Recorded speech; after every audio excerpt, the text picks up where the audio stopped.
So today there was an article in the Hindu paper which read Delhi Metro to change signage on transgender toilets.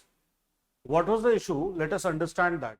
Let's say you go to a public place where there is a toilet and on that it is written on men and women. Instead of men and women, there is some word which is used which tells a person with male reproductive organ. On ladies' toilet it is written a person with female reproductive organ.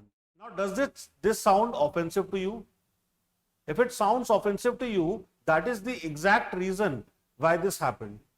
Actually, earlier there was a word used, it is an offensive word, not to be used, ubhaya lingi, which meant that a person with both the reproductive organs of males and females. Also, there was an image which showed half men and half women on the signage of that particular display. Now, this is something which was considered offensive, rightly so. NDMRC also picked up, adopted, instead of anything else, just the usage of T. Like for males, M is used, for females, F is used. Similarly, for transgenders, T would be used. This was suggested by the transgender community. The idea over here goes that why this thing is important and how come it becomes a matter of our concern. How do we talk about transgender? We use a word they. Always remember, whenever we are using any particular word in linguistics, that will tell you the value which has been placed in that term. For example, if we use they are a part of us, if we are referring to transgenders and we are saying they are a part of us, that means we are already conveying a distance from them. Do you or anytime call that females are a part of us or males are a part of us, they are a part of us? What do you say? That we are a community, right? Considering the same equation, if it extends to the transgenders, that is where the real egalitarianism would come into picture. Why instead of they, we start using we? Now, why does this become important? Because since time immemorial, transgenders have faced issues of inequality, not only inequality, and if put in the right words, they have lived on the margins and forced to do things which otherwise no person with respect would want to do. They have been not considered the part of the society. In contemporary times, we are quite vocal and quite aware about, quite conscious about the equality between men and women, which is a good thing. But at the same time, we forget one gender, which is transgenders.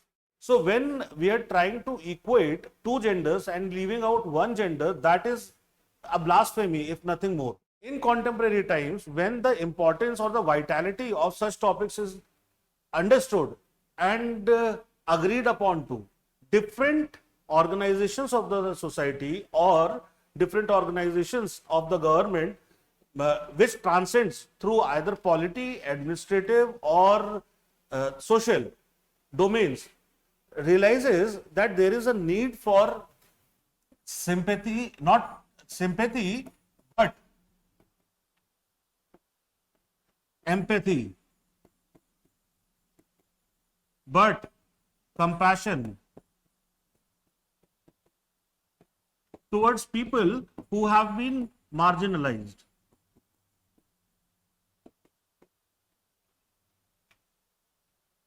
This act done by NDMRC is in itself a testimony to the fact that we are raising our sensitivities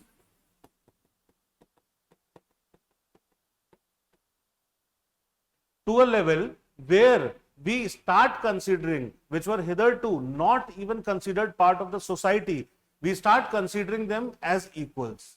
If you want to take a simple example, can you name any of your transgender friend from school or from college? You cannot. Why is that? They were deprived of that. Do you remember? I think very few, very rare, very remote examples would be there where you would have a friend in your sports complex or in the place where you go to play, because they are not accepted, they are not accommodated, their feelings, their concerns, their realizations, and it's not only a loss for them, It's a great loss for us too, to have lost upon the opportunity.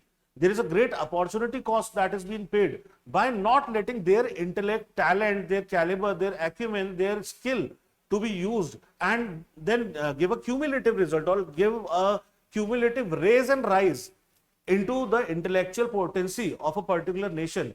Why is that happening? Because we were not empathetic towards them, we were not compassionate towards them. But in today's times, things are changing, and there are different states. Tamil Nadu was one of the pioneers that started getting the transgenders also being represented at local level elections.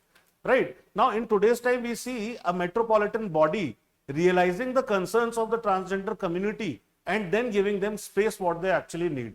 So that's a very welcome step, and you can always use it in your answers. It's a sensitive topic.